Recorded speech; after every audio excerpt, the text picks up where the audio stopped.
All right, so I want to just make a quick video showing how I make my cheap rain guards for my bicycle. Rear fender, keeps the spray from the back wheel off your butt. This is my old one, partly held together with tape. And because I make these things from literal dollar store plastic, they don't last forever. See, it's cracked here. I'm gonna not put these holes in the new one, but the way this works, first, this is a piece of plastic from, like say, the 100 yen store. And I've already made a couple fenders from this one. The sheet costs 100 yen. I can get maybe 5 fenders out of this, so 20 yen per fender, which is what, like 12 cents US now. And it works pretty well.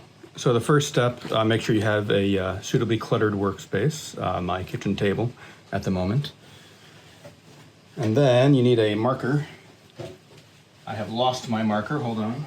All right, it's Sharpie time. Now, in order to help make sure that I can actually trace this, sometimes I will tape down the old one so I can make sure that I get a good trace on it. I don't have time for that right now, but what I'm gonna do is I'm just gonna line up this top edge with the edge of the sheet, and while holding it down, hopefully doing my best not to shift it, and just continuously holding it down. It is contoured, I bent it, so it is a little tricky to hold flat.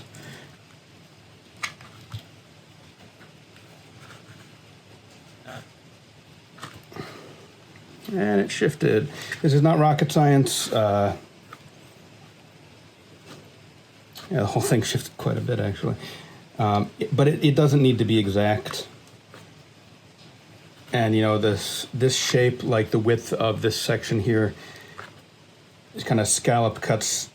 That I have just kind of figured out as the dimensions to fit between my seat stays on my bicycle.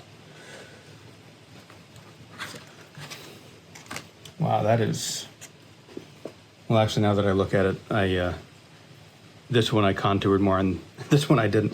So whatever. Let's just, yeah, there we go. So then, next step, now that I've got my outline on there, put the marker down. Next, it's time to cut it out. And I'm just using these, again, 100 yen kitchen shears. And what I'm gonna do first is just get the basic shape cut out.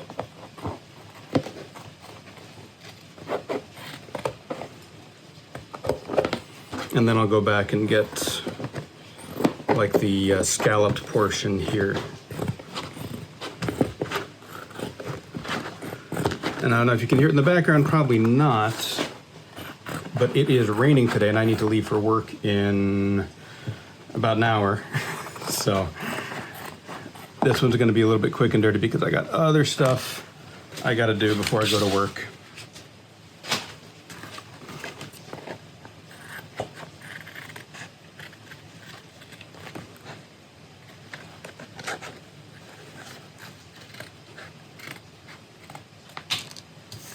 Again, I'm just gonna nip off those corners. I'm gonna go in, get these scalloped cutouts. Try not to put any nicks in there because if I make a smooth cut, the fender will last longer because like here, there's a little bit of a botched cut there. And that only matters because later on when the plastic gets weaker from like UV exposure, that's where cracks can kind of propagate from that as kind of a stress riser. Okay, so that's about right. You can see my original line that I drew from when it shifted. And first I'm gonna quickly throw these out. Now I've got some alcohol, paper towel, which I will use to clean up any leftover lines from the marker.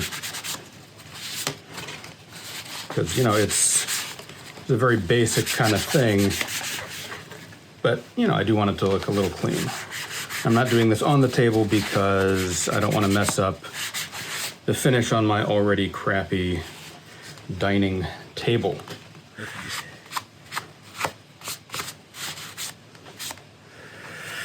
And I'm looking, that's a little more symmetrical. Like I say, this thing is going to last a couple months. And it's important right now because it is rainy season.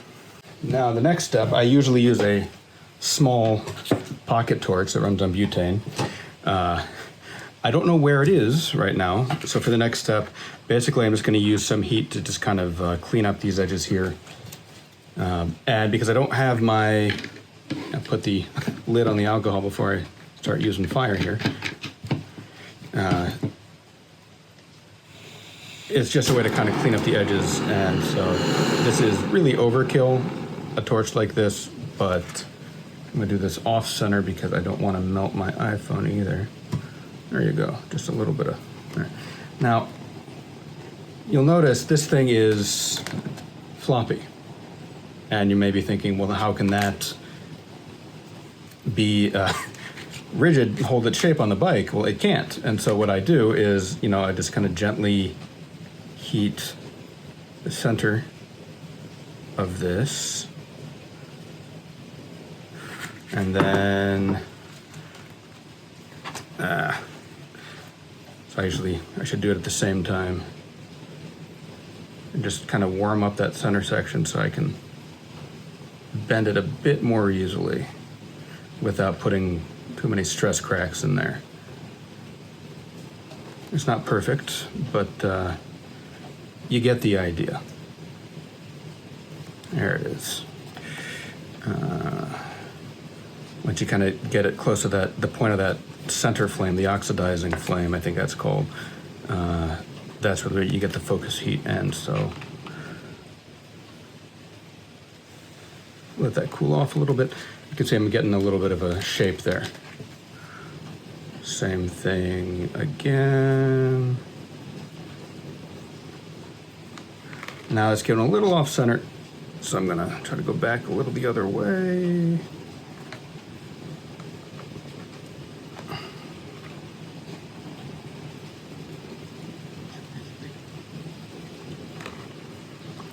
Yeah, this is just gonna be off center.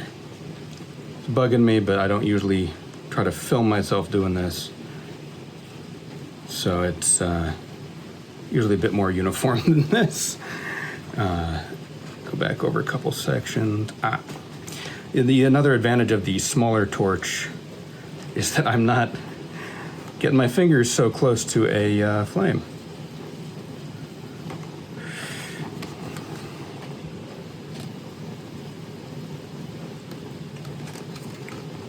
Now I'll continue this through this section here. This is really awkward, but oh well.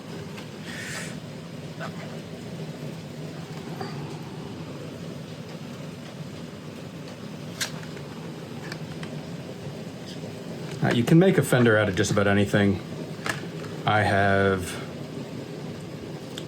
back before I figured out this design, which I think is kind of a scaled up version of the original Ass Saver fender. In the past, I've made fenders out of like 2-liter soda bottles, things like that.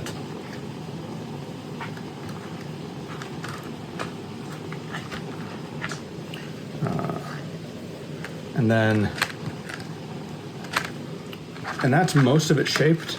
And you can see Now it's going to hold its shape a lot better, plenty well for just hanging over the rear wheel. It doesn't matter if it bounces and hits the wheel. Now, then I'm going to heat it up here. See, it's already kind of bending over on its own. And I'm going to bend this down because of the way that it fits on the bike. I can turn off the torch. The way it fits on the bike, this tab, so I'll show you when I throw it on the bike, but this fits between the seat stays on the frame, and then this gets zip tied to the seat tube, and that'll make more sense. I'll show you in a second.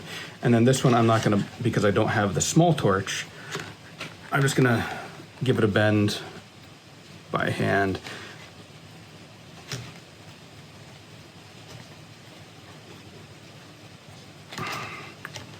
So that this will then sit a little more easily against the seat tube. And so yeah, I'm gonna now get this on the bike, and I will show you in the next step how that fits. All right, so now we're gonna install the fender. And for this I've got the fender, zip ties, and wire cutters or nippers, whatever you want to call them. And so first, this just goes, there's a space here, and so this space here corresponds to this cutout there. So just kind of squeeze it through, get it nice and seated. And when you install it, you can kind of check the angle and decide what you want. I think that's about right. And so the first thing I'm gonna do is I'm gonna get zip tie,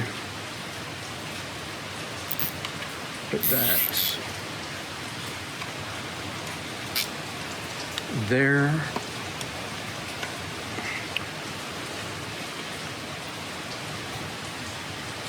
trim it, rotate that around so I'm not gonna scratch my leg on it. One more for good measure.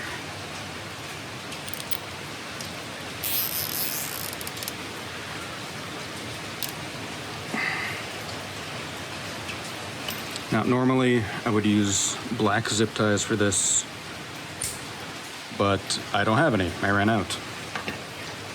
And now that could be good enough, but I found that it kind of tends to bounce around. So I'm gonna secure it thusly. And one more going the other way.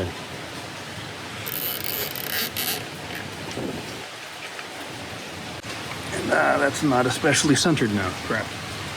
But it's good enough for illustration, and I'll redo it later when it's not raining before work. And I see what I did wrong. Hold on, I'm gonna get a new zip tie. All right, so I placed the second zip tie incorrectly. Went around the frame and not through the middle of that gap. So let's try that again.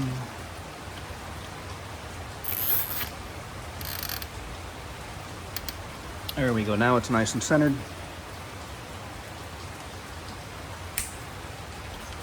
You see it's not like rigid, but you see that it's not floppy. And that'll be good, hopefully, till the end of rainy season in the next month or so. And by the way, it really is raining. I mean, not a downpour, but it's been a steady rain all morning. It's gonna continue all day. So no laundry on these today. But hey, at least the plants are happy.